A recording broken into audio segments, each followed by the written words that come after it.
Hey everyone, I've been sitting with this story for a while and I'm hoping to get some clarity or maybe even some advice from people who've been through something similar.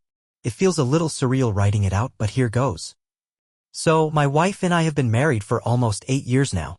We've been through a lot together, you know, the usual stuff, moving cities, buying a house, dealing with job changes, all that.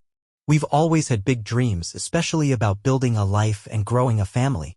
My wife, let's call her Rachel, was always the more ambitious one. She had this vision of us living comfortably with the house, the kids, the whole 9 yards. I was all in. I was working hard, long hours, putting money aside so we could make those dreams a reality. But here's the thing, I started noticing a change in her. I don't know what it was at first, just little things. She'd get home later than usual, started spending more time on her phone, and some of her conversations didn't make sense. I couldn't put my finger on it, but it was like she was getting distant. At first, I chalked it up to stress or just the general ups and downs of life.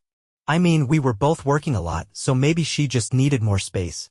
I didn't want to be the guy who accused his wife of anything without solid proof. But deep down, I knew something wasn't right. This nagging feeling kept eating at me, though. I don't know how to explain it, but I felt like I was slowly losing her. Something was off, and it wasn't just the normal marital ebb and flow. I should have trusted my gut earlier, but I didn't want to jump to conclusions. Little did I know, I was about to be blindsided by the truth in a way I never could have imagined. So here's where things take a turn I never expected.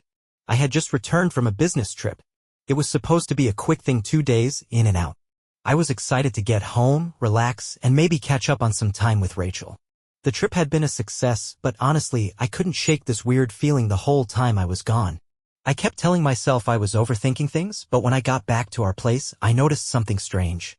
Rachel wasn't home yet. It wasn't that unusual, honestly.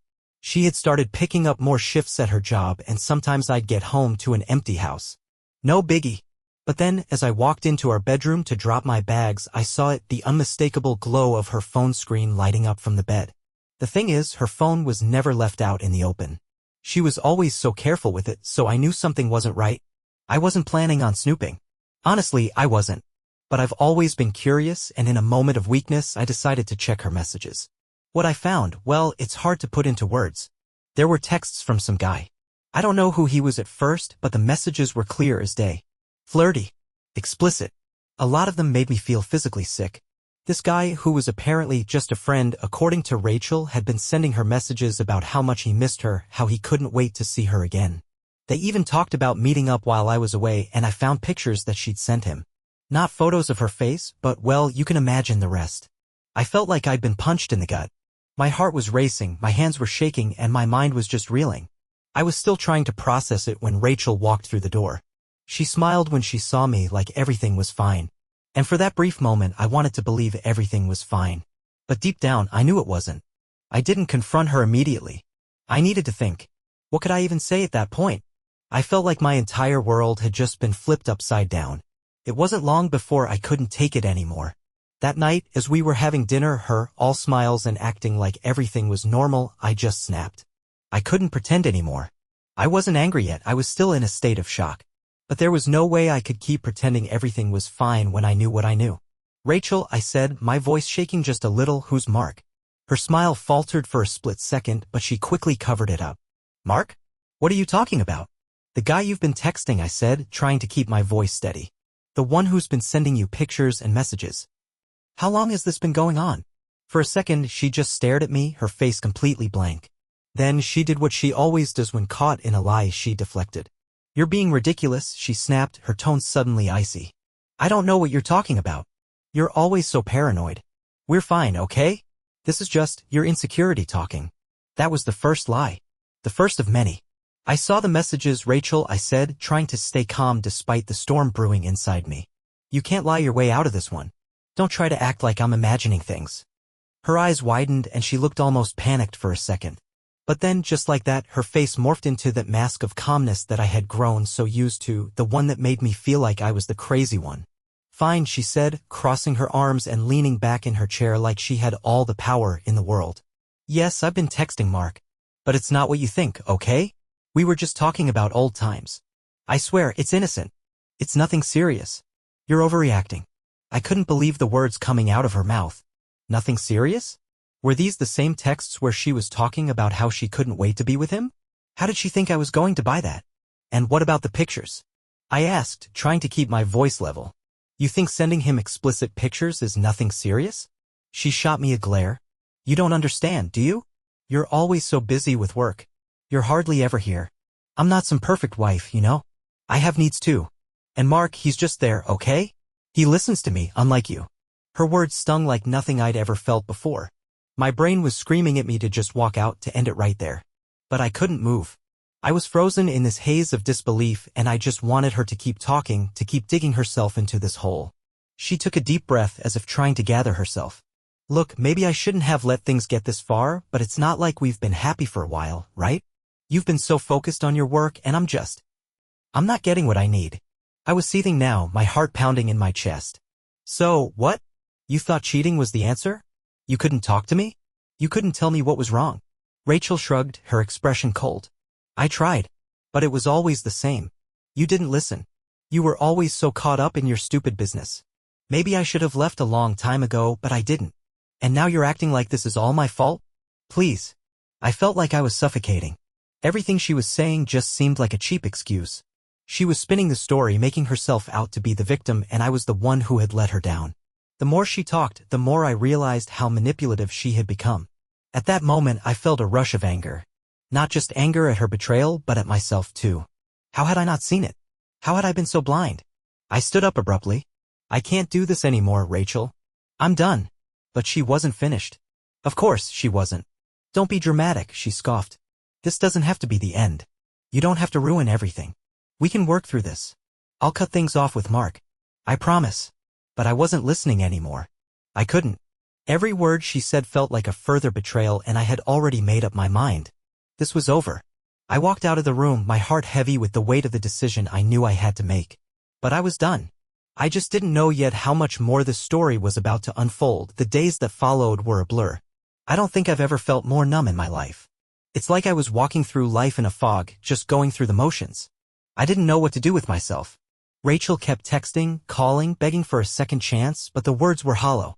She kept promising she'd cut things off with Mark and work on our marriage, but I couldn't take her seriously anymore. The trust had been shattered, and I didn't think I could ever get it back. But it wasn't just the betrayal that hurt. It was the realization that everything I had worked for, everything I thought we were building together, had been a lie. I had spent so much time focusing on providing for us, on securing our future, that I had completely ignored the cracks in our relationship. I felt like such an idiot. The man who worked tirelessly for his family had been completely blind to what was happening right under his nose. I tried to reach out to friends and family for support, but everyone kept telling me the same thing. You've got to talk to her. You need to figure this out. But the more I thought about it, the more I realized I didn't want to talk to her anymore. What was the point? There was no fixing it. She had made her choices, and I had to make mine. But then the anger hit. The raw, searing anger. How could she do this to me? How could she betray me like this after everything I had done for her? The more I thought about it, the more furious I became. I spent days replaying the worst parts of the whole situation in my head.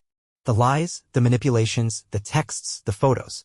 The realization that while I was out there working my ass off, she was getting her validation from someone else. It made me sick to my stomach. But more than anything, I felt empty. Betrayed. Like the person I thought I knew was a complete stranger. I had trusted her, loved her with everything I had, and she had tossed it all aside for some fling. I didn't know who I was anymore or who we were as a couple. I thought about leaving. I thought about just packing up and walking away for good. But then there was that nagging thought that I couldn't shake. What if I could somehow get the old Rachel back? What if there was some part of her that still loved me, still wanted what we had? Could I save this? Could I salvage anything from the wreckage? I was torn. I wanted to believe her promises, but I also knew I couldn't just sweep this under the rug. Every time I looked at her, all I saw was the person who had deceived me. It was like she wasn't even the woman I married anymore. And yet, in some twisted way, I couldn't let go. Not right away. My mind was all over the place, so confused, so full of rage and hurt, but deep down, I wasn't ready to give up completely. Maybe I was just holding on to the hope that things could be repaired. Or maybe I just didn't want to face the painful reality of moving on. I spent the next few days in a state of pure mental chaos. One minute I was ready to walk out and never look back. The next I was staring at old photos of us, wondering if there was anything worth saving. Rachel wasn't making it easy either. She doubled down on her let's fix this act, suddenly playing the role of the remorseful wife. She was cooking my favorite meals, leaving little notes apologizing, even trying to initiate intimacy. It was all so fake. Like she thought if she just acted like a good wife for a few weeks, I'd forget she'd been screwing another man while I was out busting my ass to build a future for us. But the final nail in the coffin? That came in the form of an email. See, in my haze of anger and confusion, I did something I probably shouldn't have. I reached out to Mark. I didn't tell Rachel, obviously. I wanted to hear from the other side, to get the truth straight from the guy who had been sneaking around with my wife. I wasn't expecting a response, but a few days later, there it was. It was a long email, and honestly, it wasn't even apologetic. The gist of it? He didn't think he was doing anything wrong because Rachel said their marriage was basically over. According to him, she had been telling him she was planning to leave me but needed time to figure things out. They had been seeing each other for over a year, not just the few months she had admitted to. Oh, and the real kicker? He wasn't the only one. Apparently, there had been others. Maybe just flings, maybe something more, but the point was, Rachel had been lying through her teeth about everything. I sat there, staring at my screen, my entire body going cold. I had spent the last week letting her crawl back, pretending she wanted to fix things, pretending she was sorry, while the reality was she had been betraying me long before Mark even showed up. That was it. The last straw. That night, I walked into the house with a calmness I didn't even recognize in myself. Rachel was on the couch, scrolling through her phone like nothing was wrong. When she saw me, she smiled like we were back to being a happy couple. "Hey, babe," she said. "How was work?" I didn't say anything at first. Just watched her. Observed her. And then finally I asked, "How long were you going to keep lying to me?" Her face tensed. "What do you mean?" I pulled out my phone, opened the email, and slid it across the table to her. Mark told me everything. For the first time I saw it. Actual fear in her eyes. She went pale, her fingers tightening around the phone like she was about to crush it. He's lying." "Cut the shit, Rachel," I snapped. "He's not lying. You are. Just like you have been for over a year. And I'm done." She started crying then. Full-on waterworks. The gaslighting and excuses turned into desperate pleas. "Please, I didn't mean to hurt you. I love you. We can get past this, just let's talk, let's fix this." But it was too late. She could cry all she wanted. She could beg until she was blue in the face. The damage was done.